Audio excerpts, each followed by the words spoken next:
Bonjour à toutes, bonjour à tous. Nous sommes le mercredi 2 juin 2021. Au sommaire aujourd'hui, le pass sanitaire doit entrer en vigueur le 9 juin. Le Conseil constitutionnel a donné son feu vert. Est-ce notre ticket pour la liberté ou une nouvelle contrainte qui pèse sur nos libertés individuelles et publiques? On en parle avec Valentino Berti. Salut. Salut Mathieu. Et Vianney Laurin depuis Vienne, en Autriche, où ce pass est déjà mis en place. Et puis notre invité du jour, il est là, il s'appelle Éric Coquerel. Bonjour. Bonjour. Député de la France Insoumise en Seine-Saint-Denis. La France Insoumise qui est parmi les signataires nombreux d'un appel à manifester partout en France contre l'extrême droite le 12 juin, quelques jours avant des élections régionales où le Rassemblement national pourrait emporter certaines régions en France. Vous regardez À l'air libre, c'est l'émission quotidienne de Mediapart.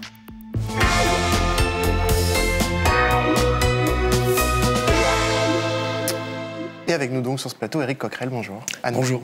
Vous êtes député de la France Insoumise, je l'ai dit, en Seine-Saint-Denis. Votre organisation, la France Insoumise, appelle avec d'autres, on va y revenir, à manifester le 12 juin contre l'extrême droite. Si vous deviez définir le climat politique actuel, le climat actuel dans ce pays plus largement, en un mot ou en deux, ce serait quoi ? Du côté des responsables politico-médiatiques, un glissement progressif vers les idées d'extrême droite. Voilà ce que je constate. On fait du Le Pen sans Le Pen. Mais d'un point de vue des libertés, d'un point de vue de la surveillance généralisée, de l'état d'urgence permanent, des lois liberticides, des déclarations intempestives qui frôlent quand elles ne touchent pas le racisme, le moins qu'on puisse dire, c'est que ces derniers mois, on a fait très fort. Qui sont les responsables ? Notamment le gouvernement, qui a décidé de mettre des thématiques sur la place publique parce qu'il pense très certainement que c'est ce qui lui permettra de rentrer dans la période présidentielle avec un bon timing. Donc on met la question de l'islamo-gauchisme, on met la question du séparatisme, on met la question de prétendument le fait que la justice serait trop laxiste, etc. Enfin, on connaît la chose, et puis on espère que le débat se focalise là-dessus, et que, in fine, on apparaîtra comme un tout petit peu plus modéré que Mme Le Pen pour qu'il y ait un sursaut démocratique. Voilà, c'est ça le pari qu'ils font. Sauf que, bien évidemment, là-dedans, eh bien, au fur et à mesure, il légitime le discours de Mme Le Pen. C'est un pari perdu d'avance pour vous ? Ah, je crois que c'est un pari perdu d'avance, mais ça pourrait même être un pari perdu pour nous, c'est-à-dire pour la République, pour le pays. Alors, fort heureusement, ce que je crois, ce que j'espère, c'est que je n'ai pas l'impression qu'il y ait un tel déplacement dans l'opinion publique, dans le peuple, pour aller vite, qu'on le subit au niveau de ses représentants politiques ou de ses représentants médiatiques. Je parle des télé mainstream, pardon, etc. Voilà, j'espère que ce n'est pas le cas. Et là, si ce n'est pas le cas, ça sera peut-être une chance pour que les présidentielles ne prennent pas la tournure envisagée. Mais pour l'instant, c'est extrêmement dur. Un petit mot quand même sur l'aspect médiatique. Vous l'avez abordé, on en reparlera avec la manif du 12 juin. Mais quand vous dites il y a les médias participent largement à ça, ça veut dire quoi concrètement ? Ça veut dire que je vous donne un exemple.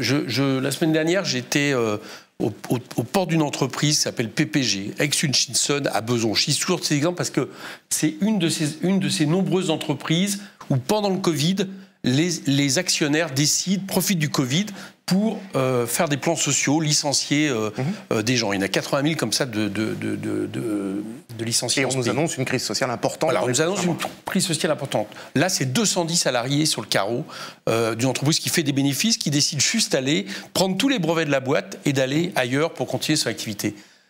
Pas un sujet dans les médias. Moi, à chaque fois que j'essaie de communiquer là-dessus, à chaque fois, j'ai jamais un interview là-dessus, que ce soit sur PPG ou sur les suppressions d'emplois, qui sont quand même un des problèmes qu'on connaît. Et à chaque fois, c'est quoi ? C'est la rengaine, sécuritaire,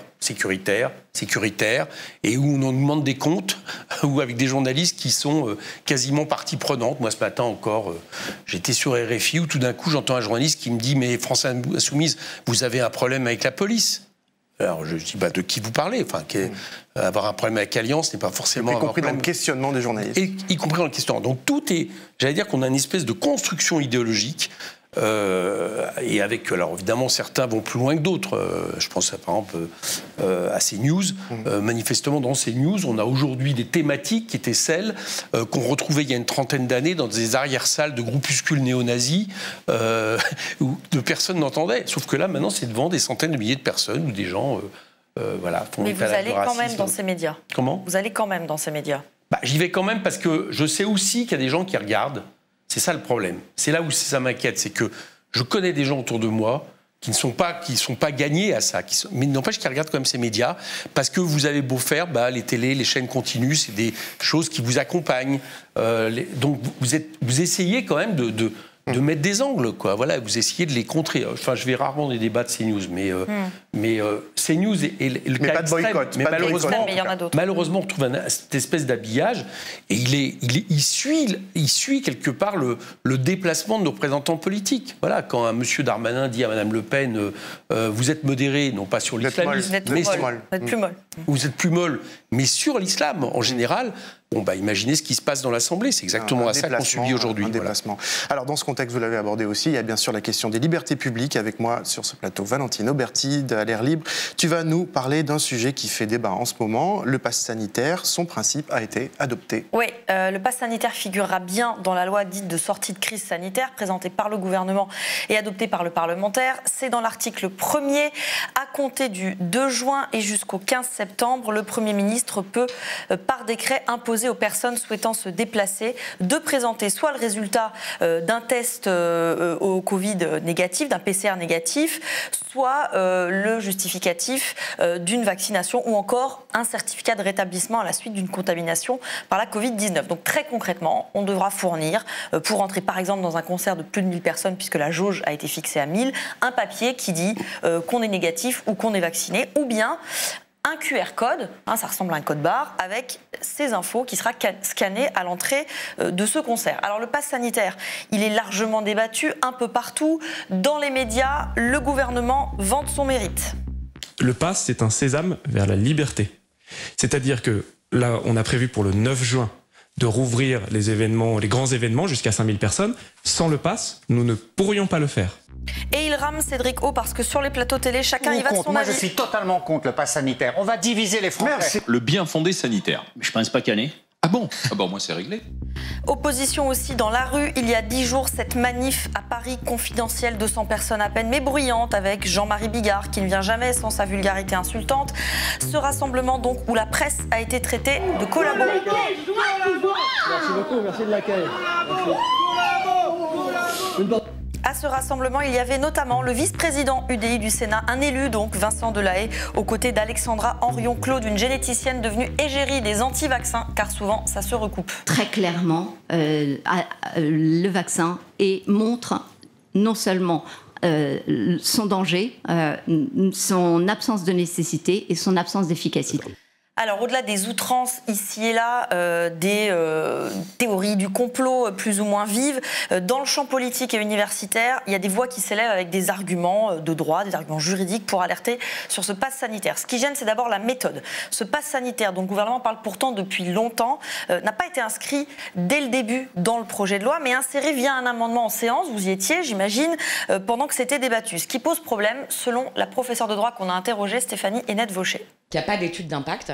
Et donc, c'est quelque chose qui est quand même assez problématique au regard d'une disposition qui, quoi qu'on en pense, est une disposition qui institue une restriction inédite aux libertés, puisqu'il s'agit ni plus ni moins de conditionner l'accès à un certain nombre de lieux à la preuve d'un état de santé. Or, évidemment, les données de santé sont des données particulièrement sensibles.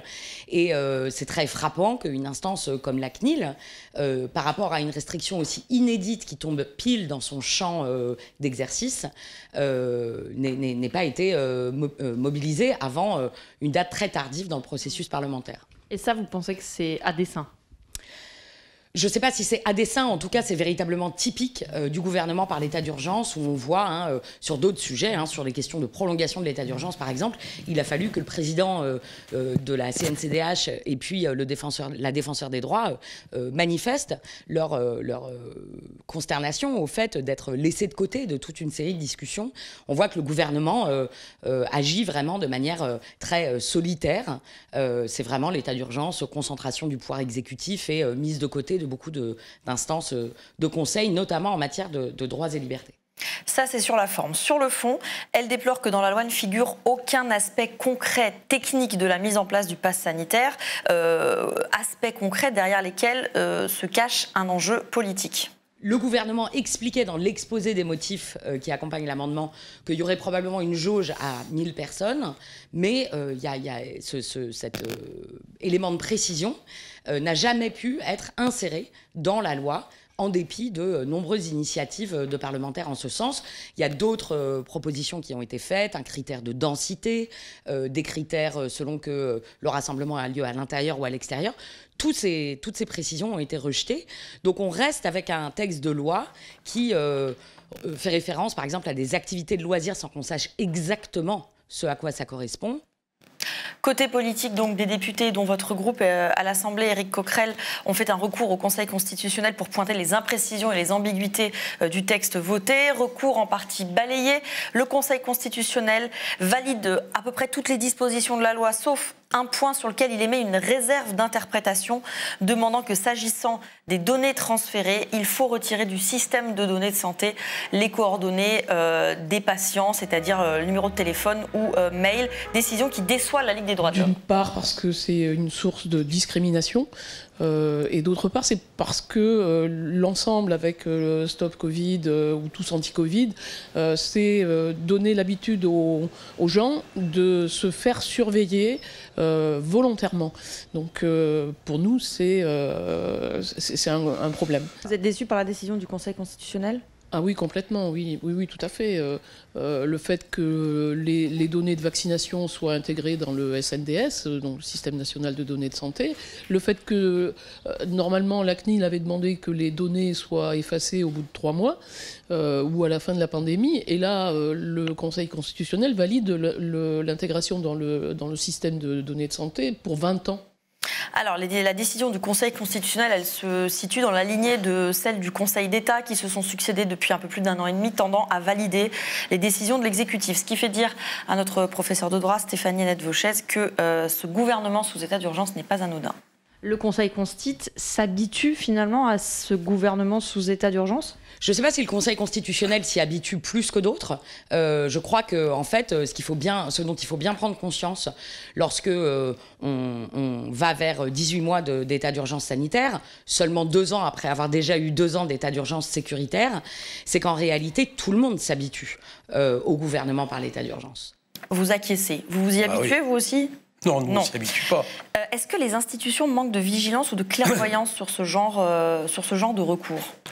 Très clairement, on est en train de s'installer dans un état d'urgence permanent où la question des pouvoirs, la question de la répartition des pouvoirs est sans arrêt en frein. C'est-à-dire qu'il y a un rôle de plus en plus important de l'exécutif qui peut prendre des décisions sans passer par la case de l'Assemblée, qui peut décider par ordonnance des choses. Et c'est pas sain dans une démocratie. Enfin, je veux dire, on est sans arrêt en train de dire en réalité, alors c'est vrai par rapport à la question sanitaire, mais c'est aussi vrai sur le débat qui a commencé hier à l'Assemblée sur la question des actes terroristes, à ce que l'état de droit ne serait pas efficace pour lutter contre des situations d'urgence. Moi, je dénie totalement cette vision des choses. Et là, tout le débat, il est clair, c'est que on rentre dans un cadre où, face à une épidémie, on entérine l'idée qu'on pourrait discriminer les citoyens par rapport à leur état de santé présumé.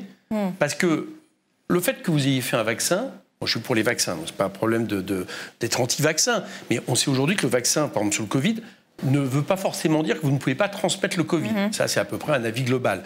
Que vous ayez été malade, mais on ne sait pas non plus combien de temps vous le transmettez. Donc, c'est par rapport à un état de santé présumé où on nous permet de faire certaines choses et sur certaines activités seulement. Parce que par contre, il n'y a pas de problème pour les travailler, il n'y a pas de problème pour aller à l'école, etc., etc. Mais il y a des problèmes pour aller à des activités de loisirs, de spectacles et autres, que le gouvernement, en plus, peut lui-même déterminer, de choisir grâce à cette loi.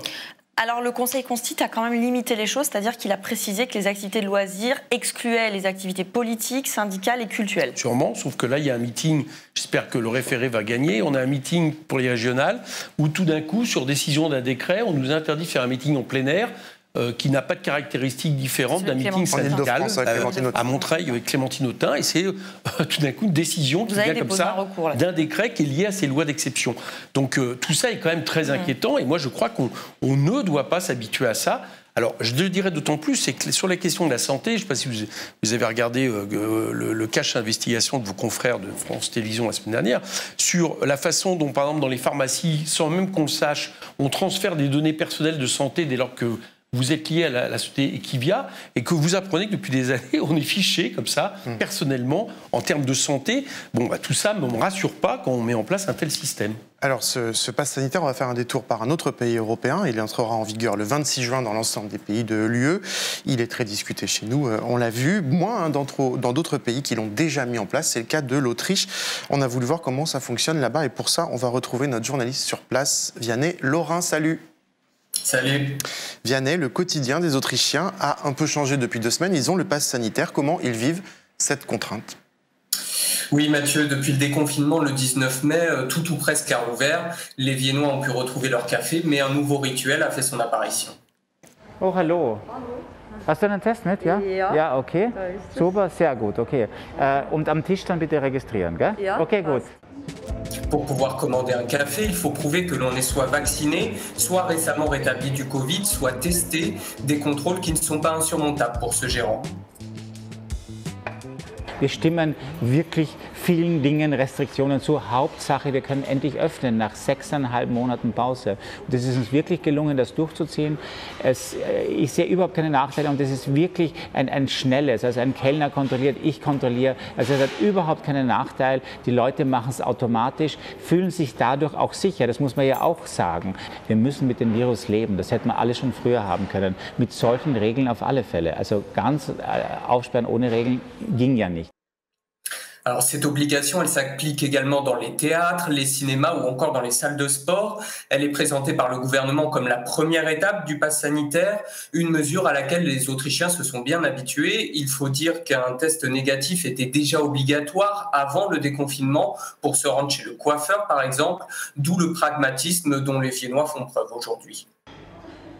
It's free testing everywhere. Before I came here today, there's just a test centre up the road and I got the test, 15 minutes, and then got my result. It's negative, so I came here and I'm able to enjoy my afternoon. It's a small price to pay for the benefit of everyone. Naja, es ist eigentlich mit dem Impfpass schon sehr, sehr einfach, ne? Das Virus ja immer noch aktiv ist. Und trotzdem wollen die Menschen ja rausgehen in die Kaffeehäuser, sie wollen auch reisen und so. Und irgendeinen Nachweis braucht man halt, ne, dass man ja nicht andere gefährdet, sage ich mal. Das ist ja das Wichtige, man muss ja nicht immer in der Pandemie, sollte man nicht immer nur an sich selber auch denken, sondern an die anderen auch. Ne? Und wir wissen ja, das haben wir schon gelernt, dass viele halt infektiös sind, obwohl sie gar keine Symptome haben. Alors les différents certificats papier seront bientôt remplacés par un QR-code individuel qui rassemblera l'ensemble des informations médicales. Son adoption a fait débat, associations et opposition dénonçant la trop grande quantité de données collectées. Le projet a finalement été amendé et les Viennois semblent aujourd'hui rassurés.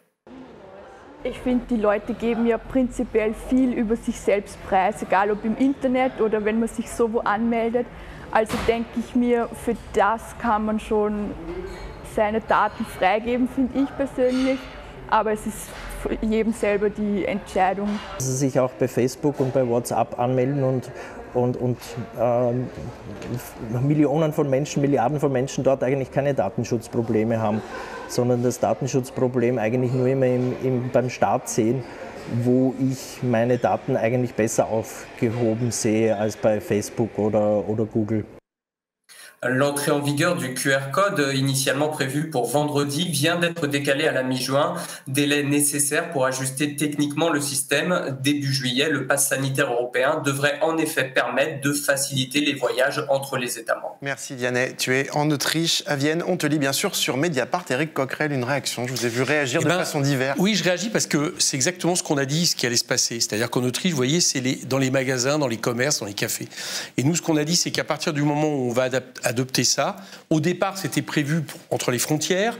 Vous l'avez dit, il y a eu un amendement du gouvernement de dernière minute qui a généralisé ça. Et on a dit, la suite, ça sera absolument tous les lieux où un restaurateur, pour essayer de garder sa clientèle, demandera que vous ayez votre passe sanitaire. Donc on va rentrer. Donc ça préfigure ce qu'on va observer. Ça le préfigure. Alors, et encore une fois, moi ce qui me gêne là-dedans, c'est que d'un côté, il y a ce genre de mesures. On n'a pas parlé aussi le droit de prolonger le couvre-feu, qui est quand même une mesure liberticide par excellence, dont en plus on n'a aucune preuve, aucune garantie en termes d'efficacité sanitaire. Mais on s'habitue à ça. Et d'un autre côté, pas de plan d'urgence pour l'hôpital, Pas de conditions, moi je le demande depuis longtemps, par exemple que les gens contaminés, on leur donne des propositions matérielles pour éventuellement s'isoler. Enfin, tout ce qui pourrait permettre de réduire la maladie, rien n'est fait, rien n'est anticipé, et on appuie juste sur le bouton plus ou moins de liberté. Je ne suis pas d'accord. Petite question, Jean-Luc Mélenchon, le président du groupe LFI à l'Assemblée nationale, on le sait, est candidat à la présidentielle. Lui, président, qu'est-ce qu'il ferait concrètement dans un an par rapport à ces mesures-là, mais aussi à celles qui ont été votées, c'est-à-dire cet état d'urgence permanent, l'amoncellement des lois sécuritaires, les lois de surveillance, les lois de renseignement, on annule tout. Oui, très clairement. Et on arrête d'avoir l'habitude de rentrer dans un état d'urgence permanent qui permet à l'État, et c'est pratique, parce que quand vous êtes un exécutif, c'est la tendance que vous avez. C'est à un moment donné de contourner ce qui est justement la limitation de votre pouvoir. Je ne vais pas revenir à Montesquieu, mais enfin, c'est quand même vieux comme les Lumières. Donc, oui, on annulerait ça. Et par contre, passer ça par le Parlement, oui, bien sûr, par des vrais votes. Mais bien sûr. Et par contre, on mettrait le paquet sur les problèmes concrets qu'a révélé l'épidémie. Le problème concret, c'est qu'il n'y a pas assez de lits dans les hôpitaux. Donc, on arrête les programmes d'austérité qui sévissent depuis des années. Les problèmes concrets, c'est que, par exemple, si à nouveau l'épidémie revient, il faut pouvoir dédoubler. Je donne un exemple. Les salles de classe, systématiquement, ça veut dire, nous, on avait prévu l'embauche de 300 000 emplois jeunes pour pouvoir aider, en plus, il y a beaucoup de jeunes au chômage, pour pouvoir aider dans les hôpitaux et autres. C'est par exemple, effectivement, proposer des conditions matérielles pour s'isoler, etc. C'est-à-dire mettre de l'argent, mettre du paquet vers des médicaments, permettre les brevets libres des vaccins. Voilà, de chercher le problème à la racine et pas de soigner les effets, comme on le fait beaucoup trop d'ailleurs, sur les questions de sécurité en général. Puisqu'on parle de liberté, on a récemment vu une députée de votre groupe, Bénédicte Taurine, députée de l'Ariège, bousculée par des policiers. C'était jeudi dernier, lors d'un rassemblement avec la Confédération paysanne à Paris. C'est pas la première fois. L'Allemand, encore une fois, a dit Jean-Luc Mélenchon. Didier Lallemand, le préfet de police de Paris, un geste pour lui emblématique de l'antiparlementarisme qui règne désormais dans un large pan de l'opinion policière, conditionné par l'idéologie d'extrême droite. La police a-t-elle échappé à tout contrôle? En tout cas, le pouvoir politique qui gère la police a échappé à tout contrôle.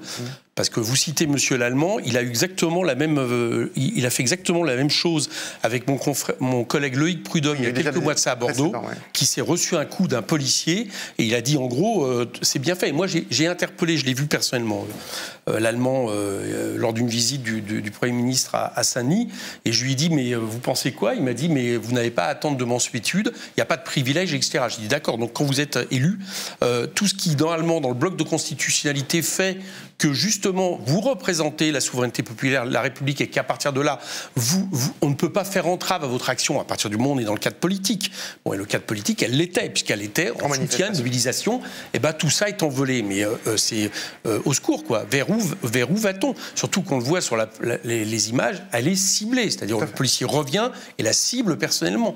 Bon, je crois que M. Lallemand pense ça, et ce qui m'a inquiété, c'est que M. Castex, l'autre jour, a eu une réponse à Jean-Luc Mélenchon inquiétante aussi, en disant que tout le monde devait respecter la loi. La loi, c'est justement de garantir qu'un élu, non pas parce qu'on aurait des privilèges, mais parce que justement on représente le pouvoir législatif, ne soit pas entravé dans son action. Et son action, c'est lui qui la décide. À propos de la police, Anne Hidalgo et le PS, Yannick Jadot et des élus ELV, la direction du PCF, vos anciens compagnons de route au sein de Feu, le Front de gauche, sont allés à la manifestation des syndicats de policiers où ont été scandés des slogans anti-justice très clairs le 19 mai. Est-ce que pour vous, ce moment politique-là, ça marque une rupture? Et en quoi? Je dis ça parce que vous faites partie de ceux qui allaient aux réunions, soit en visio, soit dans les hôtels. Il y en a eu deux, pour discuter de l'union de la gauche éventuelle à la présidentielle de 2022. Est-ce que c'est une rupture? Est-ce que c'est un basculement? C'est un basculement. Alors ça ne veut pas dire que les organisations qui ont été, les personnalités qui ont été le 19 mai ne peuvent pas revenir sur cette erreur. Mais c'est un basculement. Quand vous appelez le 17 avril à l'initiative de Jadot, on s'était réunis et pour toutes les organisations, on s'était dit peut-être qu'on pourrait au moins avoir des réactions communes vis-à-vis de ce qui se passe, les attaques islamo-gauchisme, enfin tout ce qu'on subit, les lois liberticides. Mais est-ce que c'est possible de les trouver, ces réactions communes? Parce que c'est-à-dire que... Alors, nous, on est en train d'y arriver, on va y venir. On est en train d'y arriver par l'appel du 12 pour le 12 juin, on a 70 organisations. Donc oui, c'est possible. Sur la manif des policiers, est-ce que vous en aviez parlé ensemble en amont? Bien sûr. Avec les autres forces politiques, je veux dire. Avec les autres forces politiques. En amont, on n'a pas eu le temps d'en discuter. On a appris comme ça qu'ils y allaient. Alors que c'était évident les bases sur lesquelles l'Alliance y allait, notamment ceux qui donnaient le ton. Je ne dis pas que tous les policiers qui étaient présents ce jour-là étaient tous derrière ça, mais ceux qui donnaient le ton, c'était évident que c'était pour dire... peine minimale, vous avez fait une tribune et Louis Plenel là-dessus qui me semble excellente, il n'y a rien d'autre à dire. La police sert la République et les lois. Alors là, c'est une manifestation pour imposer les lois d'organisation policière, je tiens à ce terme-là, à la République. Donc, c'est la définition de factieux. Les gens qui y ont été, ils ne pouvaient pas ne pas savoir, et ils n'ont rien dit en plus quand ça s'est fait. Donc c'est une erreur absolument terrible, et je crois que s'il y a bien quelque chose en théorie qui devrait définir le camp progressiste, c'est le rapport à la liberté. Et là-dessus, il y a une erreur qui a été faite. Bon, j'espère qu'ils vont revenir dessus. Ce que j'observe, c'est que c'est les mêmes organisations qui ont eu beaucoup de mal, ou qui ne l'ont même pas fait en tant que telles, à signer l'appel pour le 12 juin, qui sont restés à l'écart, qui ont fait leurs propres appels. L'appel contre l'extrême droite, on va en reparler tout de suite. Question d'honnêteté, ne serait-ce que d'honnêteté par rapport à celles et ceux qui nous regardent. Cette union de la gauche en 2022, c'est mort, non? On peut le dire maintenant. Jean-Luc Mélenchon, il n'en veut pas vraiment. Yannick Jadot non plus. L'union de toute la gauche, oui. Mais ça, il y a longtemps que de quelque chose qui s'appellerait la gauche et qui, par essence, du coup, devrait nous unir entre des gens qui restent sur la ligne Hollande au niveau économique et des gens qui ont combattu cette ligne, entre des gens qui, non seulement manifestent avec des policiers d'extrême droite, mais trouvent bien de l'avoir fait, et des gens qui, comme nous... Donc il y a vraiment eu basculement, comme vous le dites, avec ce moment-là. Donc oui, il y aura pas, tout le monde ne sera pas uni. Maintenant, ce que je crois par contre, c'est que le camp... clairement.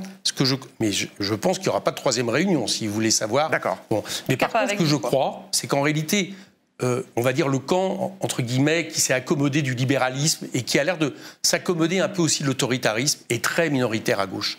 Ce que je crois, c'est que depuis 2017, depuis notamment le fait que Jean-Luc Mélenchon, pour la première fois, on a eu une force qui n'était plus le Parti socialiste, qui s'est retrouvée en possibilité d'aller au deuxième tour. Je crois que ce que nous représentons, c'est-à-dire une ligne de l'intérêt général, de la rupture avec le libéralisme, d'affirmissement de la question de la liberté, de la non-discrimination, enfin, je ne vais pas vous faire le catalogue que vous voyez, je pense que nous sommes très majoritaires et que donc, à partir de là, il peut y avoir un rassemblement très large autour de ça. Alors, le petit détour par les régionales, 20-27 juin, on va faire un rapide état des lieux. En fait, c'est pas d'union et une gauche en ordre globalement dispersée, à part dans les Hauts-de-France, où il y a une union derrière Karima Deli, on l'a reçue il y a 2 jours, des unions partout ailleurs, Île-de-France, 3 listes, Pulvar, PS, Bayou, ELV, Autun, LCI, PCF, Normandie, c'est encore une autre configuration, PACA, les écolos, qui n'ont pas voulu ça, c'est une réalité de LFI, qui du coup ne présente pas de liste, mais en tout cas, on part dans un... Pareil, il n'y a pas de mouvement commun. Pourquoi tant de rancœur et de division dans un moment où les gauches sont quand même dans les bases eaux? Parce que certains aiment bien parler d'unité et refusent de la faire quand c'est nécessaire.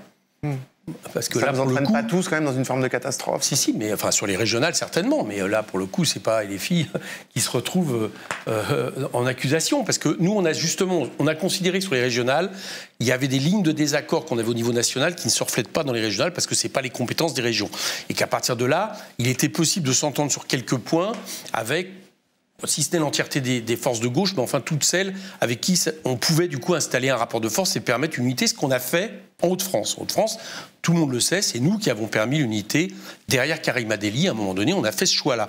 Jean-Luc Mélenchon n'était pas complètement d'accord. Comment? Jean-Luc Mélenchon, il a fait... Pour rigoler. Ah non, là, vous vous trompez. Il était totalement en accord avec ça. En fait, ça c'est non. Alors donc, je continue donc il était en accord avec ça. Après, ce qui se passe, c'est que il y a des endroits où on n'a pas réussi à le faire parce qu'il y a un certain sectarisme. PACA, quand même, dans un endroit où le RN risque de prendre la région, on se retrouve exclu de l'unité. Et puis ailleurs, on nous dit bah oui, c'est l'unité, mais c'est toujours derrière nous. Ce qui explique, par exemple, qu'en Île-de-France, à la fin du fin, il n'y a pas l'unité. Parce que là, on s'est dit en Île-de-France, il n'y a quand même pas de raison que partout, ça soit derrière Europe Écologie, que se fassent les unités, l'union, quand on a une... C'est quoi, c'est qu'on ne voulait pas de vous? Vous avez le sentiment que parfois on ne veut pas de vous quand il est question de faire l'union, qu'on vous met de côté? Soit pas de nous, soit c'est suivez mon panache vert, du côté d'Europe Écologie dans les régionales. Ça, on l'a constaté dans pas mal d'endroits. Bon, c'est l'Île-de-France, on aurait pu faire... Julien Bayou était assez pour faire l'unité, sauf que ça aurait été derrière lui.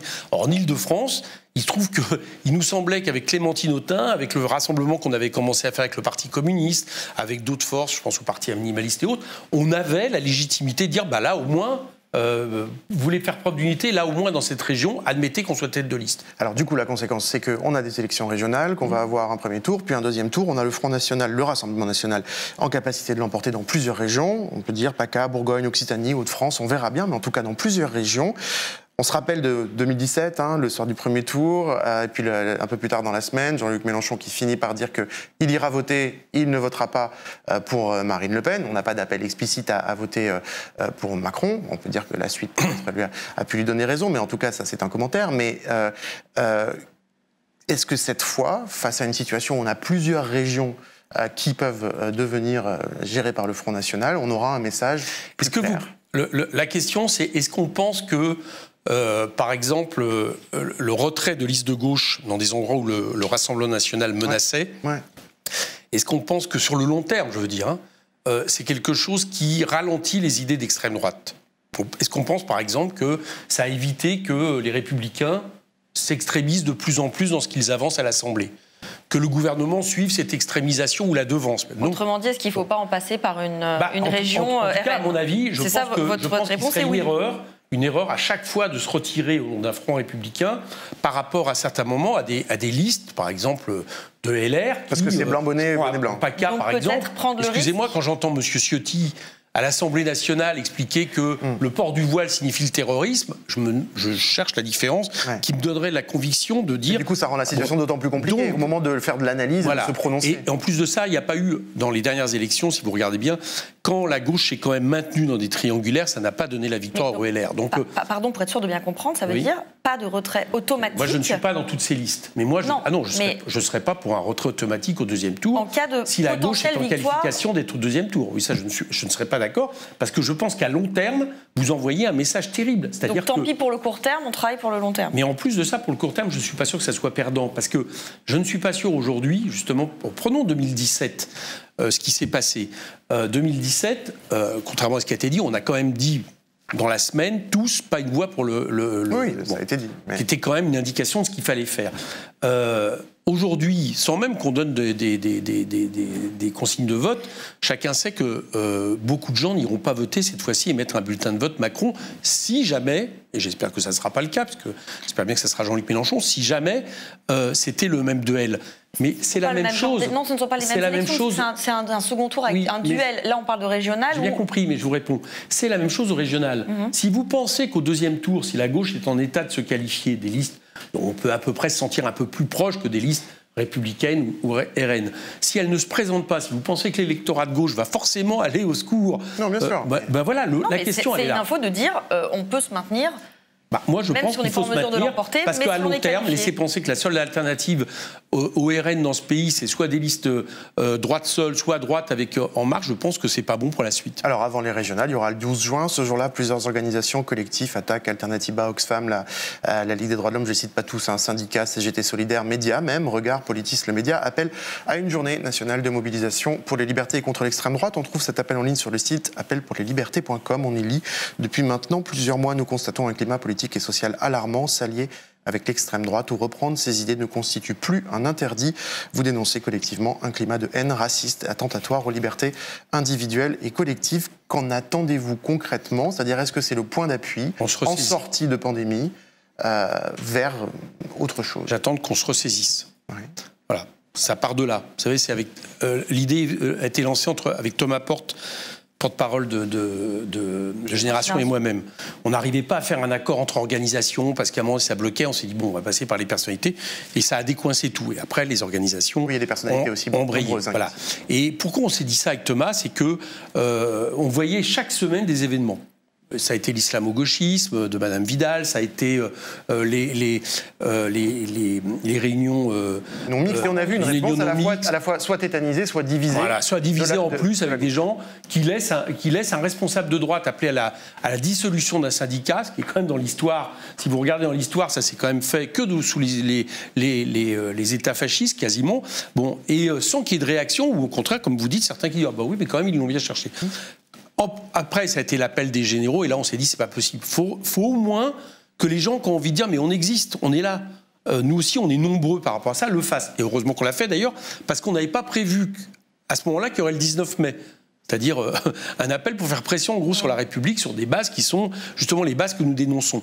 Donc, on s'est dit, voilà. Donc, pour vous répondre, c'est le premier jour où on souhaite que par le nombre, et on espère par un esprit convivial, festif, qui ne prête pas à donner des images que le gouvernement attend. Donc, pour être clair, on espère qu'il n'y aura pas de violence, parce qu'on sait que le gouvernement n'attend que ça. Il n'attend que ça depuis je ne sais pas combien de manifestations pour restreindre le droit de manifester. Eh bien, nous aurons une réponse dans tout le pays. Et puis qu'à partir de là, il y a peut-être une nouvelle dynamique qui dira finalement, tiens, on est beaucoup à penser ça. Et je pense qu'on est même majoritaire à penser ça. Donc voilà, c'est le moment où on se ressaisit. Jean-Luc Mélenchon, je l'ai dit, est candidat. Et alors lui-même, il porte les coups. Cette phrase dans Le Monde, il y a quelques jours, sur les écologistes. Les écologistes ont un avenir aussi longtemps qu'on ne les voit pas à l'œuvre. Voilà, ce genre de phrase. Est-ce que ce genre de chicanerie, c'est utile ? Parler d'Europe Écologie. Oui. Parce que nous, on se dit écologiste aussi. D'accord. Là, il parlait d'Europe Écologie Les Verts. Sachant qu'en plus, il y a des tentatives, il y a des unions dans certains endroits et tout. Est-ce que ce genre de truc, c'est utile ? Genre de truc, il faut voir d'où ça vient. C'était suite à l'histoire de PACA. Suite à l'histoire de PACA, oui. Voilà, où en plus, on a Jadot... c'est ciblé. On a Jadot qui explique non, c'est. Oui, mais vous savez que c'est plus compliqué parce que vous, du côté des écécologistes, vous discutez avec certaines personnes au sein de la primaire écolo. C'est bien ce que je dis. Yannick Jadot, on ne pointe pas tout le monde. On pointe pas tout le monde dans la déclaration qu'a fait Jean-Luc. Nous, on n'y peut rien si à un moment donné Jadot prétend parler au nom de tous les écologistes réunis alors qu'il est un candidat putatif. Donc on réagit comme on peut. Quand on est candidat à une présidentielle, est-ce qu'on n'est pas censé se situer au-dessus de cette mêlée, voire de cette mélasse? Est-ce qu'on doit vraiment répondre à chaque coup de Jadot dont on ne considère pas que c'est un allié politique valable? Bon, c'est bien aussi à certains moments qu'on ait un candidat qui réponde à des choses. Je veux dire, Jean-Luc, il ne va pas être mis dans le formol. Et puis, je veux dire, c'est aussi quelqu'un qui s'exprime, qui le fait. Très franchement, vu les attaques qu'on subit, ça pourrait être toutes les 5 minutes qu'il le fasse. Donc, je trouve qu'à certains moments, quand ça dépasse un certain niveau, il monte en première ligne. Vous remarquerez que c'est quand même très rare. 2-3 questions pour finir. Jean-Luc Mélenchon, je l'ai dit, est candidat. Cette idée d'un candidat, c'est d'additionner autour de lui, d'ici à l'année prochaine, quelle dynamique vous lancez dans la société? Une présidentielle, c'est pas juste quelqu'un qui dit je suis candidat, même s'il a été candidat auparavant, et qui dit c'est ce qu'il dit, je suis leader à gauche actuellement, mais ça suffit pas. Il faut additionner et s'appuyer sur les mouvements sociaux. Qui dit pas ça? Quelle dynamique vous créez? Il dit pas ça. Il dit mon programme est le candidat. C'est toujours ce qu'on a dit.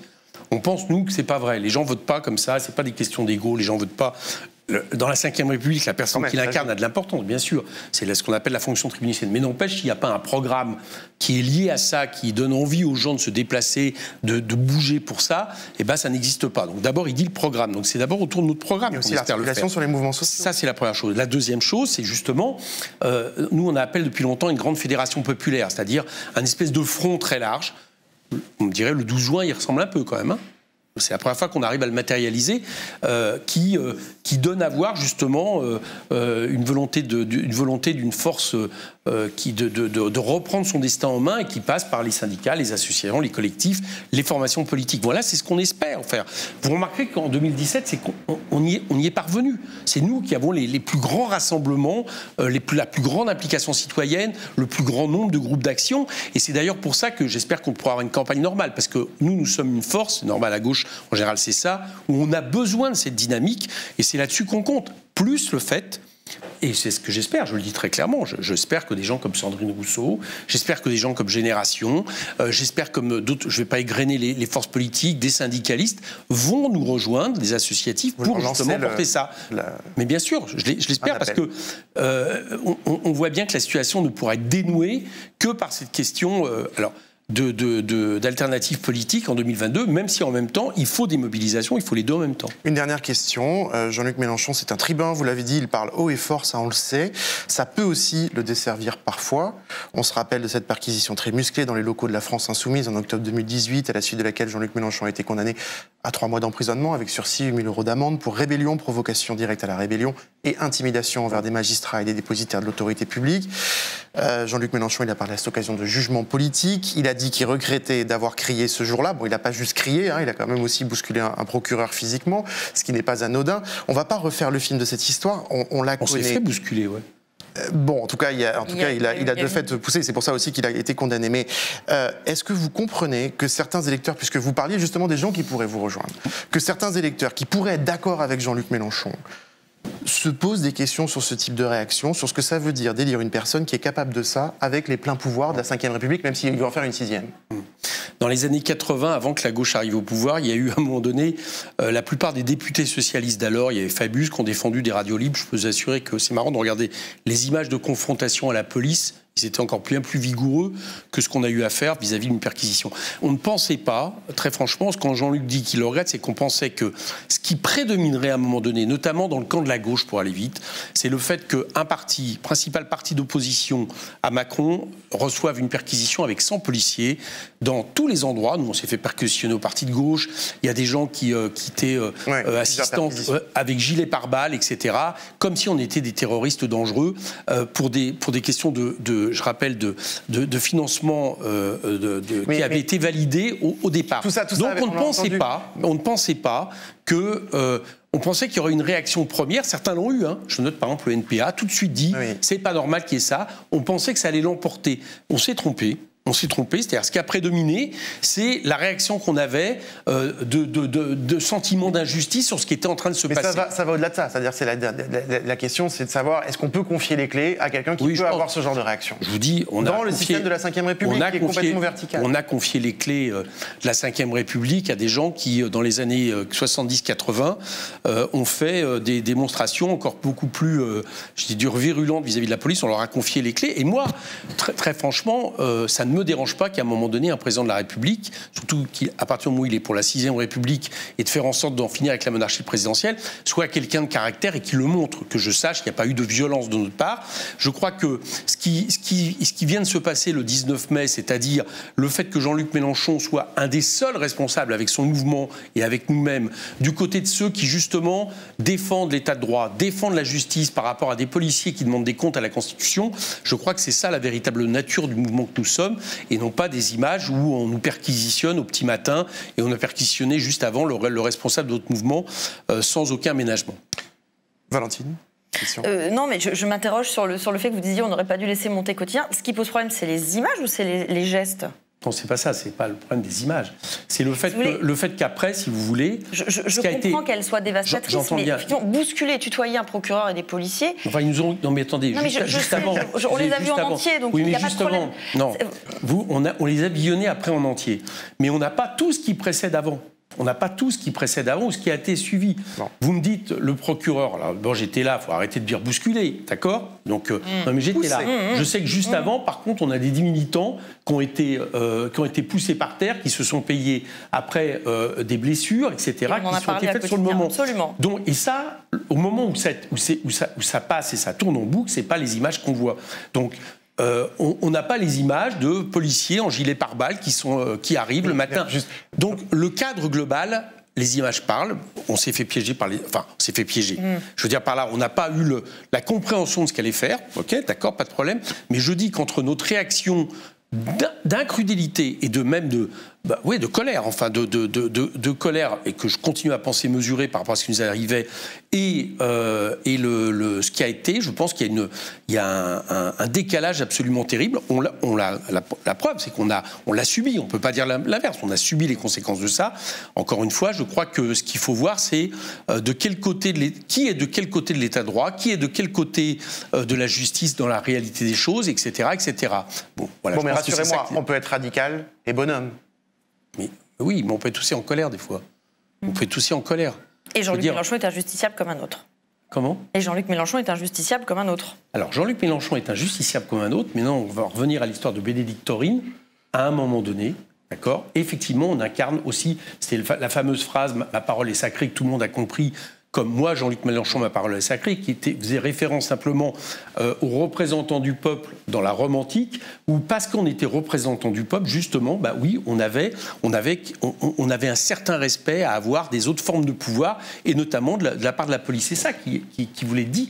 Et quand il défendait ça, c'était pas défendre Jean-Luc Mélenchon, c'était défendre notre. Et je suis sûr que une société dans laquelle ça c'est plus respecté, ça donne Bénédicte Taurine, ça donne après, le fait qu'on ait un équilibre des pouvoirs qui soit complètement dévasté. C'est ça qu'on a. Et la justice est un de ses pouvoirs et elle est importante aussi. Oui, c'est vrai que c'est un des pouvoirs. Mais par contre, si vous voulez... Son indépendance, par exemple, est-ce que l'indépendance on pourrait peut-être s'interroger à un moment donné sur le rôle des procureurs et sur la façon dont la Ve République les choses se font sur telle ou telle décision. Nous, ce qu'on a dit... Avec un parquet qui n'est pas indépendant. Voilà. Nous, ce qu'on a dit, c'est que ce qui s'est passé à ce moment-là, ou ce qui s'est passé par exemple au Brésil avec Lula, ou ce qui se passe dans pas mal de pays du monde, c'est qu'il peut y avoir, non pas la justice en tant que telle, mais une instrumentalisation de la justice par le pouvoir, qui fait que là, on quitte, j'allais dire, les rives d'une justice indépendante. Toute dernière question de fond, l'indépendance du parquet, est-ce que ça sera dans le programme de Jean-Luc Mélenchon ? Enfin, de la France insoumise. En tout cas, nous, on serait assez pour que, justement, au niveau de la justice, il y ait un contrôle citoyen beaucoup plus fort, l'Assemblée beaucoup plus forte, et pas forcément celui d'un exécutif qui peut décider de tout et qui remonte toujours au même endroit, c'est-à-dire à l'Élysée, avec ce qui ressemble plus à une monarchie qu'autre chose, y compris sur une espèce de... voilà, où on assigne des gens comme on l'a signé en ancien régime. Donc oui, l'indépendance du parquet. Oui, l'indépendance du parquet par rapport à l'exécutif tel que c'est fait aujourd'hui. Merci à tous les deux. Débat vif animé, c'était chouette. Merci beaucoup. Merci Éric Coquerel de vous être prêté au jeu. Évidemment, Jean-Luc Mélenchon, vous le savez, vient répondre à toutes ces questions aussi quand il le souhaite. Merci de nous avoir suivis aujourd'hui. On se retrouve même heure, même endroit, demain. À demain.